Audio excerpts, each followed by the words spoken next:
చిలకమర్తి గారు అన్నట్టు అన్ని దానములందు అన్నదానం గొప్పదనవచ్చునే కానీ అన్నపు జాములో నరిగిపోవు.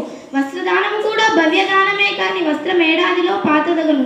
గృహదానం ఒకటి ఉత్కృష్ట దానమే కానీ కొంప కొన్నేళ్లలో కూలిపోవు. భూమి దానము మహాపుణ్యదానమే కానీ భూమి అన్యుల చేరిపోవచ్చు. అరిగిపోక ఇంచుక ఏని చిరిగిపోక కూలిపోక ఎన్యుల పాలుగాక నిత్యమై నిర్మలమై నిశ్చలమై ఎప్పుచుండు విద్యాదానం ఒకటి జగతి. ఇక్కడ జరుగుతున్నది విద్యాదానమే. అందుకే మా లక్ష్యాలు మా ధ్యేయాలు అన్నీ మారాయి. ఇప్పుడు మేము ఫోకస్డ్గా ఉన్నాము.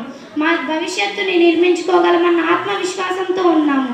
మాకు జన్మనిచ్చిన తల్లిదండ్రులకు మా అద్భుత భవిష్యత్తుకు మార్గాన్ని చూపి మమ్మల్ని నడిపిస్తున్న వావిలాల కృష్ణమూర్తి ఎడ్యుకేషనల్ ట్రస్ట్ మెంబర్స్కు, శ్రేయోభిలాషులకు, మార్గదర్శకులకు అందరికీ నా హృదయపూర్వక థ్యాంక్ యూ.